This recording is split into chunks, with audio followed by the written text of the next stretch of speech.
Assalamualaikum warahmatullahi wabarakatuh. Salam sejahtera bagi kita semua. Om Swastiastu, Namo Buddhaya, salam kebajikan.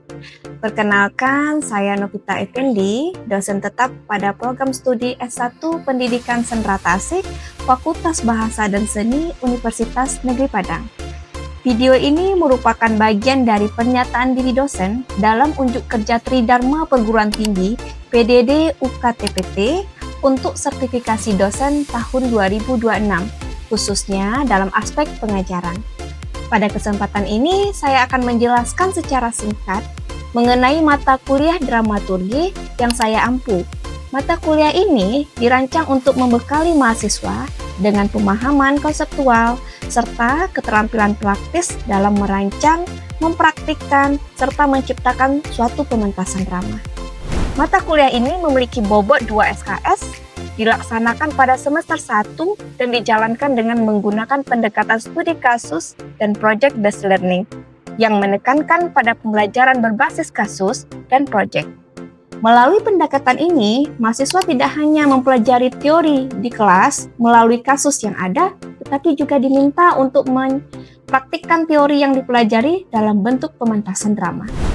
Mata kuliah ini terdiri atas beberapa topik, diantaranya adalah konsep awal dramaturgi, satu pertemuan, unsur-unsur intrinsik dan ekstrinsik, jenis konflik, jenis watak tokoh, satu pertemuan, konsep, ciri-ciri, dan jenis teater tradisional dan teater kontemporer, satu pertemuan, struktur cerita dan alur cerita, satu pertemuan, penyusunan dialog dalam teks drama, satu pertemuan, tata panggung, musik, dan gerak dalam naskah lakon, satu pertemuan, konsep dinamika emosi tokoh, satu pertemuan, metode pembedahan naskah, satu pertemuan, ujian tengah semester, prinsip pembendekatan ekspresif drama, satu pertemuan, konsep penyutradaraan naskah lakon dan eksekusi elemen panggung, satu pertemuan, wilayah aktor dalam drama, satu pertemuan, wilayah sutradara dalam drama, satu pertemuan, kritik drama, satu pertemuan,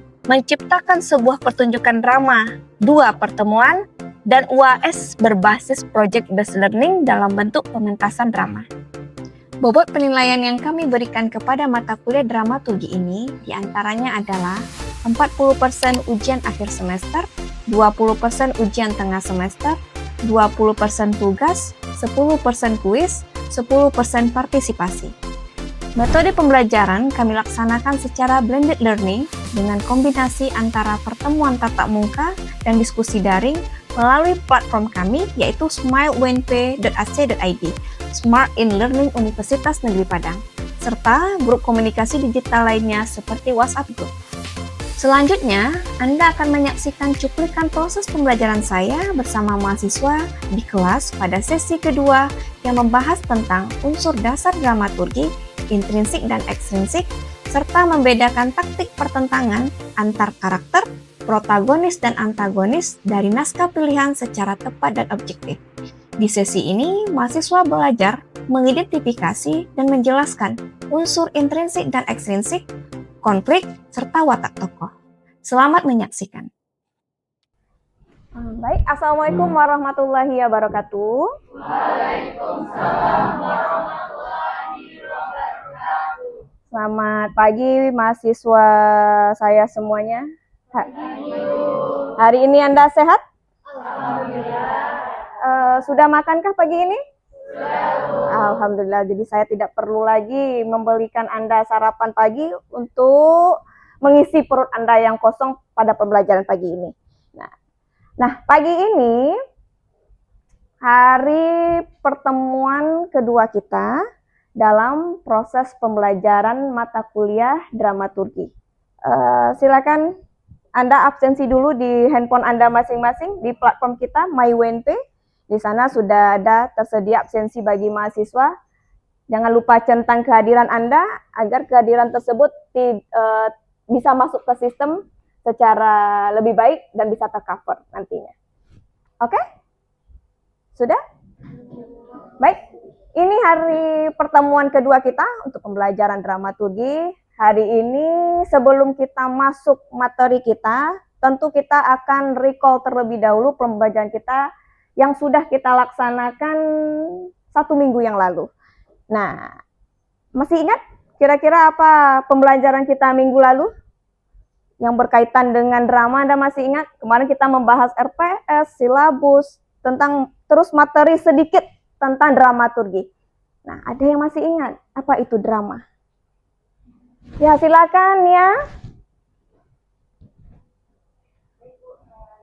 Drama adalah sebuah karya sastra yang menggambarkan kehidupan manusia melalui dialog dan watak karakter.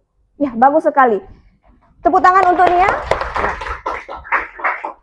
drama adalah sebuah karya sastra. Sedangkan karya sastra itu terbagi di 3. Ada puisi, prosa, dan drama. Nah, yang dramaturginya ada yang tahu? Selain dia bagian dari karya sastra, ada yang tahu? Yang dramaturgi itu apa?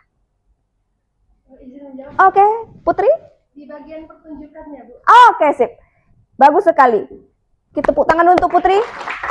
Jadi dramaturgi adalah sebuah pementasan drama yang di dalamnya, yang drama itu sendiri adalah bagian dari karya sastra, kemudian ada naskah, dipentaskan di atas panggung. Nah, itu dinamakan dengan dramaturgi. Nah, hari ini kita tidak hanya membahas tentang dramaturginya saja secara garis besar. Nah, hari ini kita membahas tentang unsur-unsur yang terdapat di dalam drama, terus kemudian konflik, kemudian kita akan membahas tentang karakteristiknya. Nah, ini ya, ini pembelajaran kita minggu lalu tentang apa itu drama. Drama memang benar kata Nia bahwa itu adalah bagian dari sebuah karya sastra. Kemudian dilanjutkan oleh Putri yang menyatakan yang dramaturgi itu adalah pementasan dari karya sastra itu sendiri. Nah, hari ini kita membahas tentang ini, analisis unsur intrinsik dan ekstrinsik, mulai dari memahami struktur, konflik, dan watak tokoh dalam karya sastra. Nah, ada yang masih ingat? Dulu waktu sekolah, di sekolah tingkat SD, SMP, dan SMA, Anda kan membahas tentu ada materi tentang drama atau cerpen. Nah, tahu tidak unsur-unsurnya? Unsurnya itu terbagi 2 itu. Ada yang masih ingat? Unsur drama itu, nak?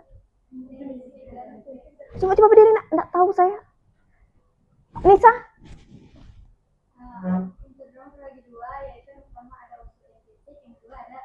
Ya, bagus sekali. Unsur drama terbagi 2, yaitu ada unsur intrinsik dan ekstrinsik. Semua karya sastra memiliki 2 unsur tersebut. Ya. Yang unsur intrinsiknya ini dia. Ada tema, amanat, alur, konflik, tokoh, perwatakan, latar, dan dialog. Nah, ini nih, ada penjabarannya ini. Ada yang masih ingat? Tema apa? Ah, ya, bagus. Bagus, Wardah. Tema adalah gagasan utama. Gagasan utama dibaca dulu temanya, dibaca dulu cerita, baru muncul tema. Kemudian amanat. Pesan moral. Sama tidak amanat yang di dalam naskah drama dengan amanat yang terdapat di dalam cerpen? Cara mencarinya, menurut Anda? Sama. Kecuali yang membedakannya itu apa? Alur ceritanya. Jadi kalau misalnya ceritanya tentang horor, tentu berbeda lagi ya. Misalnya dilarang datang ke rumah itu malam-malam tanpa membaca atau membawa sesajen itu. Nah, itu bagian dari cerita horor yang memiliki amanat tertentu. Nah, kemudian ada alur dan konflik. Alur ada yang masih ingat? Wardah? Jalannya cerita. Alur terbagi. Syahrini, alur terbagi? Alur maju, mundur, campuran, bola balik. Kemudian ada tokoh dan perwatakan. Nah, di sini lagi ada yang tahu apa itu tokoh, apa itu perwatakan?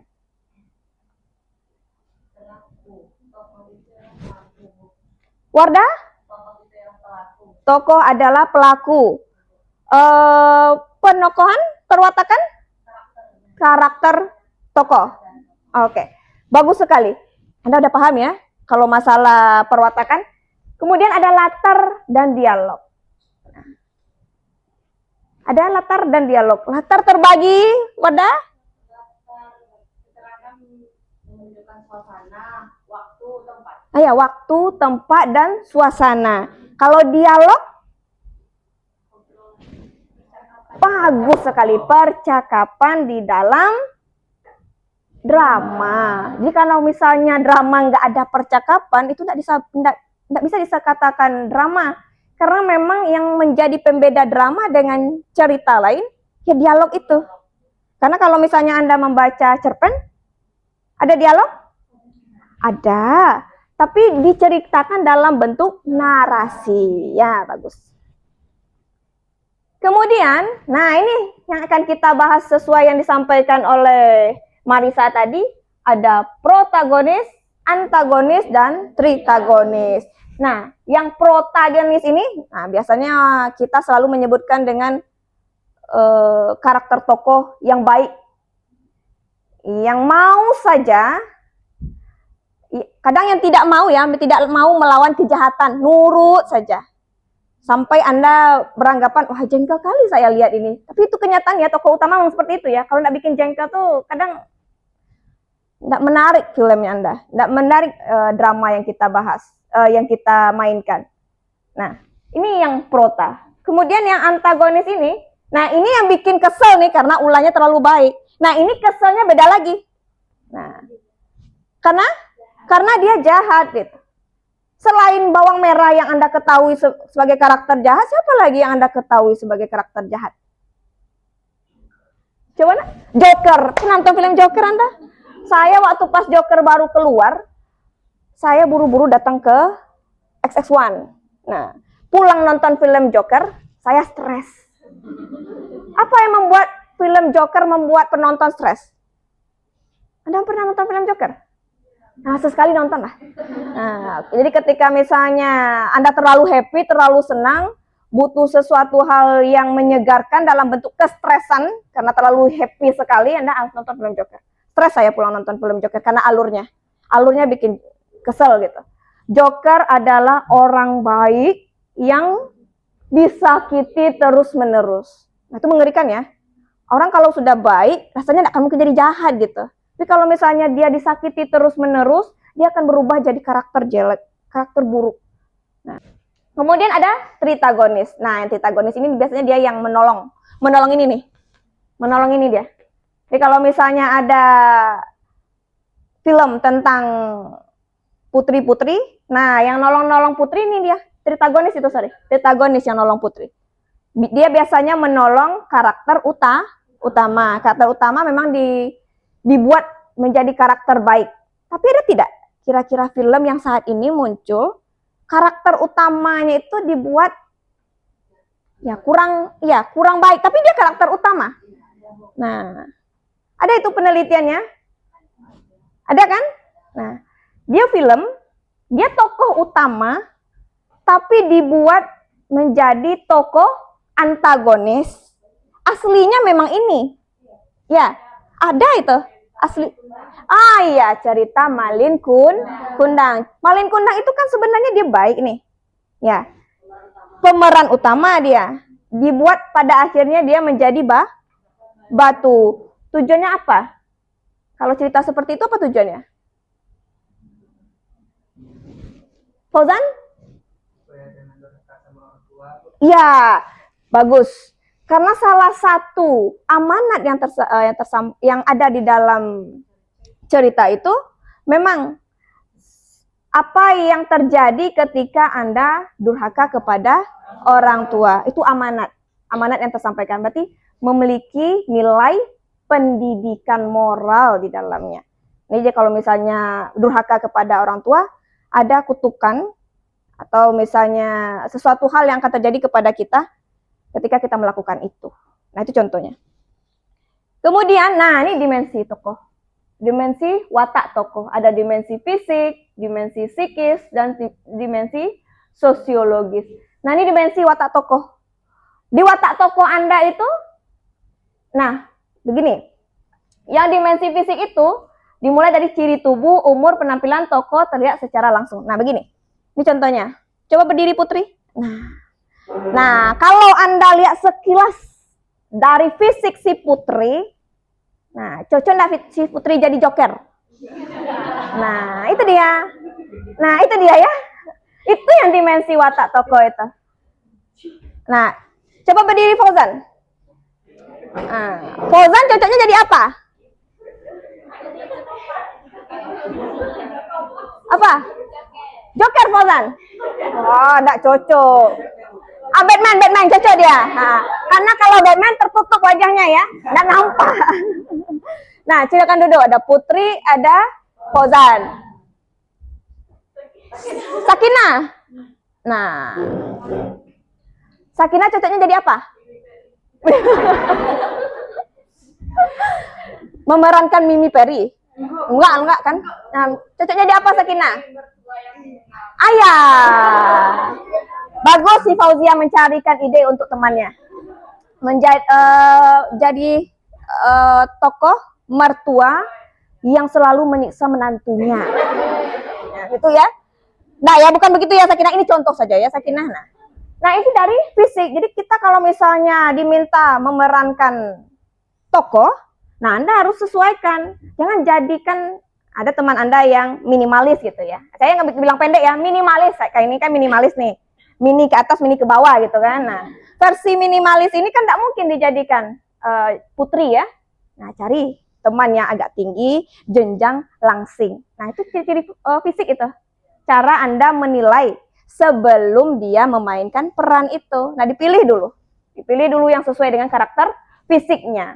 Nah, jadi kalau misalnya memerankan tokoh antagonis, jangan cari yang mukanya agak Sunda-Sunda gitu. Nah, yang agak manis Jawa itu, nggak cocok.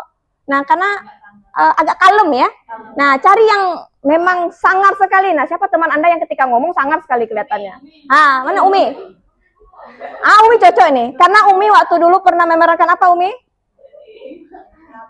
Jadi pelakor. Tolong di kehidupan nyata jangan begitu ya Umi. Nah, itu dari sedimensi fisik. Nah, ini ada yang bisa bantu saya. Kalau dari psikis nih. Itu fisik itu tadi. Ini sekarang psikis Anda lagi. Keadaan mental, bagus sekali. Nia, bagus sekali Anda. Kalau keadaan mental, apa yang terlihat? Coba Anda ukur mental saya hari ini. Oh, baik ceria. Alhamdulillah, kenyataannya bukan begitu ya. Misalnya ya. Nah, jadi kalau misalnya ada teman Anda tertekan gitu. Nah, kelihatan sering curhat. Nah, pas sekali naskah drama Anda itu tentang apa? Misalnya. Iya, pikiran memang pengaruh fisik, apalagi kalau misalnya mahasiswa tingkat akhir ya. Nah, udah stres duluan ini. Belum ketemu dosen malam udah stres. Nah, itu yang terjadi. Nah, jadi kalau misalnya psikis teman Anda misalnya bukan teman dalam bentuk artian apa ya, sedikit stres ya. Kalau stres kan nggak mungkin lagi dia memainkan. Tapi dari wajahnya kelihatan banyak beban pikiran. Nah, ini cocok nih. Nah, cocok memainkan film naskah drama yang ada ODGJ. Ya. Misalnya ya, atau baru sembuh. Nah, itu cocok itu. Nah, itu psikis. Karena dari raut wajah itu kelihatan. Sudah nampak dia. Kelihatan bahwa ini cocok nih. Nah, cocok. Kemudian ada dimensi. Nah, ini ada yang bisa bantu saya? Mencakup latar belakang sosial. Mencakup latar belakang sosial. Apa contohnya? Lingkungan hidup, sama status seseorang di masyarakat. Oh iya, bagus sekali. Nah, mungkin ini tipikal teman ketika keluarganya mendukung. Nah, makanya ketika saya minta jawab, dia bisa menjawab, menjelaskan dengan lebih baik. Nah, ada tipikal keluarga yang Anda punya keluarga yang agak kalem gitu. Dan Anda pun memiliki rasa ketakutan di dalam diri Anda untuk ikut aktif berpartisipasi di dalam kelas. Itu ada itu. Nah, memang ya kondisi sosiologis Anda di mana berada itu mempengaruhi tumbuh kembang kita di dalam proses pembelajaran. Nah, mengerti dari yang 3 ini? Nah, ini dari konflik, macam-macam konflik. Nah, ini yang saya sebutkan tadi di awal, yang kita sudah bahas di minggu lalu. Konflik itu ada konflik apa? Internal dan eksternal. Misalnya Kevin hari ini dia punya masalah, beban pikiran dengan dirinya sendiri dan sedang mencari jalan keluar. Nah, itu konflik internal. Pribadinya yang nyangkut. Nggak bisa orang lain ikut-ikut. Karena di otak ini dia, ruwet dia di dalam pikiran ini. Nah ini alur. Kita masuk ke alur. Nah, jadi kalau misalnya Anda nanti diminta untuk membuat sebuah naskah drama, Anda harus tahu dulu apa ini? Pengenalan, komunikasi, klimaks, resolusi. Nah, ini ada yang tahu? Orientasinya, Bu. Awal pengenalan. Iya. Orientasinya mulai dari pengenalan tokoh, siapa saja tokoh di dalam drama ya, terus wataknya seperti apa, latar belakangnya seperti apa, bagus, terus gambaran awal lah ya, gambaran awal sebelum Anda membaca drama secara keseluruhan. Nih, pengenalan dulu, dikenalkan dulu. Hari ini pada suatu hari, adegan 1, tokoh, kemudian latarnya di mana, kira-kira nanti konfliknya seperti apa. Nah, itu dijelaskan. Pernah nonton drama kan, Nak? Nah, kalau pernah nonton drama dia tidak jauh berbeda dengan film ya. Hanya saja kalau drama dia kan langsung. Kalau film bisa di-cut dia. Nah, sehingga terlihat lebih bagus film ditonton dibandingkan drama. Kemudian ada komplikasi. Ada yang tahu? Permasalahan awal. Kenapa muncul ini? Nah, ini apa nih, Nak? Puncak permasalahan. Nah, jadi kalau misalnya masalah si Kevin terselesaikan, nah, muncullah resolusi, penyelesaian. Jadi Kevin, kita buat drama yang bagus. Anda bisa kita mulai dari pengenalan antara saya dengan Kevin, kemudian komplikasi, mulai muncul permasalahan pribadi di dalam diri si Kevin, kemudian dia curhat, sampai dia stres, tidak masuk-masuk kuliah, memuncak stresnya. Kemudian saya cari penyelesaian dari masalah. Nah, itu dinamakan resolusi. Nah, bisa jadi drama dia. Nah, ini unsur X. Ada yang tahu unsur X apa? Anda kalau bersama-sama luar biasa suaranya. Unsur ekstrinsik apa?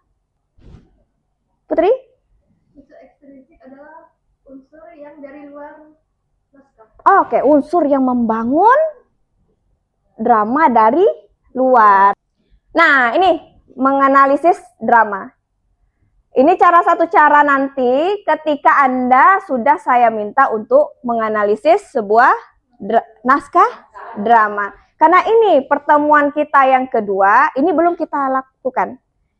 Nah, kita hanya mempelajari bagian kulitnya saja untuk di pertemuan kedua ini. Nah, nanti di pertemuan selanjutnya, Anda sudah tahu kira-kira apa yang akan kita lakukan nanti di pertemuan akhir pembelajaran ini? Bagus, membuat naskah drama, kemudian menganalisis, kemudian dipertunjukkan, dipentaskan di atas panggung. Karena memang mata kuliah dramaturgi kita ini tidak hanya sekedar membahas teori, tetapi membahas praktiknya secara langsung. Nanti saya bagi atas 2 kelompok kecil, kita akan memainkan sebuah drama untuk tugas akhir proyek kita. Nah, ada yang bisa menyimpulkan materi hari ini? Dari sebanyak itu yang kita bahas, mulai dari versi biasa sampai versi luar biasa, coba angkat tangannya satu-satu. Siapa yang bisa menyimpulkan? Pertama. Oke, bagus. Siapa namanya? Nia. Ayo Nia. Baik, Bu. pembelajaran hari ini yaitu unsur drama itu sendiri terbagi menjadi dua, yaitu intrinsik dan ekstrinsik. Di mana intrinsik ini pengaruh dari dalam, itu seperti tema, tokoh, kemudian latar atau dialog. Kemudian yang kedua yaitu unsur ekstrinsik, yaitu pengaruh dari luar. Itu ada seperti latar belakang atau situasi sosial. Oke. Alhamdulillah, terima kasih Nia. Sudah diborong Nia. Masih ada bagian kecil yang tertinggal lagi. Tepuk tangan untuk Nia. Bagian kecilnya ada yang masih ingat? Apa kesimpulannya? Siapa tadi yang menunjuk? Tidak sempat terlihat oleh saya. Rasanya ada sekilas tadi yang menunjuk. Drama Turki adalah sebuah naskah yang dipentaskan dengan mengikuti unsur-unsur yang telah ditentukan dalam sebuah pementasan. Nah, mulai dari